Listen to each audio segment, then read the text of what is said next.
Nelson Rolihlahla Mandela est né le 18 juillet 1918 dans le village de Meso, au bord de la rivière Mbache à une cinquantaine de kilomètres de la ville de Mthatha, capitale du Transkei, dans la province de l'actuel Cap-Oriental en Afrique du Sud.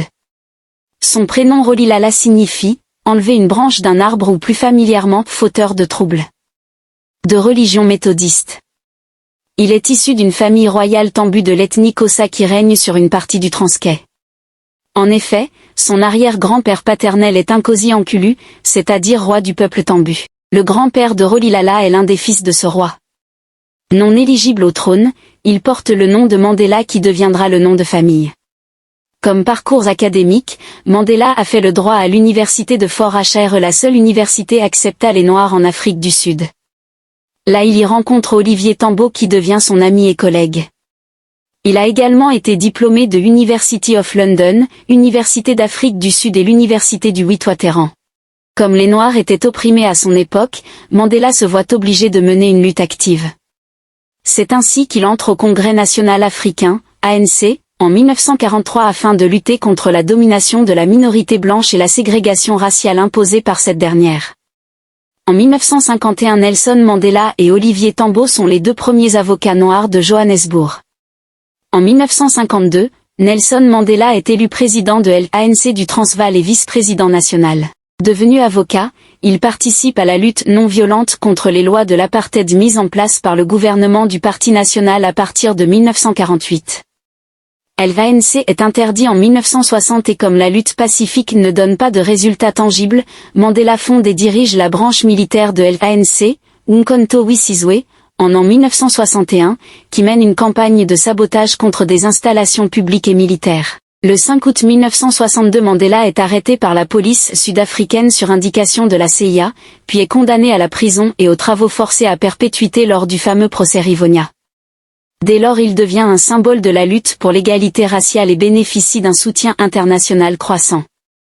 Après 27 années d'emprisonnement dans les conditions difficiles et après avoir refusé d'être libéré pour rester en cohérence avec ses convictions, Mandela est relâché le 11 février 1990. S'inspirant alors de la pensée Ubuntu, humanisme, dans laquelle il a été élevé, il soutient la réconciliation et la négociation avec le gouvernement du président Frédéric de Klerk.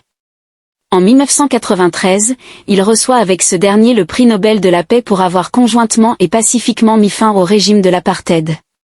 Après une transition difficile où Frédéric de Klerk lui évite de justesse une guerre civile entre les partisans de l'apartheid, ceux de l'ANC et ceux de l'Inkatha à dominante Zoulou, Nelson Mandela devient le premier président noir d'Afrique du Sud à l'issue des élections du 9 mai 1994 remportées par l'ANC avec un large score de 63%.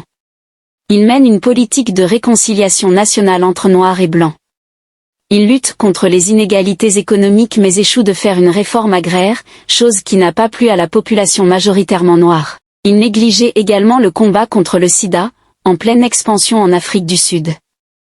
Après un unique mandat, Mandela Madiba se retire du pouvoir et à la vie politique active, mais continue à soutenir publiquement le Congrès national africain tout en dénonçant ses dérives. Impliqué par la suite dans plusieurs associations de lutte contre la pauvreté, il demeure une personnalité mondialement reconnue en faveur de la défense des droits de l'homme. Il a également été nommé médiateur dans les conflits au Burundi et est parvenu à un cessez-le-feu qui a conduit à la mise en place d'un gouvernement transitoire, puis aux élections. Dans la vie conjugale, Mandela s'est marié à 3 femmes dont Evelyn Totomaz, entre 1944 et 1957. Winnie Madikizela, entre 1957 et 1996, puis Graça Simbine entre 1998 jusqu'à sa mort en 2013. Durant toute sa vie Mandela a reçu plusieurs distinctions à savoir le prix Sakharov en 1988, le prix Bharat-Ratna, et celui de Lénine pour la paix en 1990, le prix Nishan au Pakistan en 1992, le prix Nobel de la paix en 1993, la médaille présidentielle de la liberté, et bien plus. Nelson Mandela est salué comme le père d'une nation sud-africaine multiethnique et pleinement démocratique.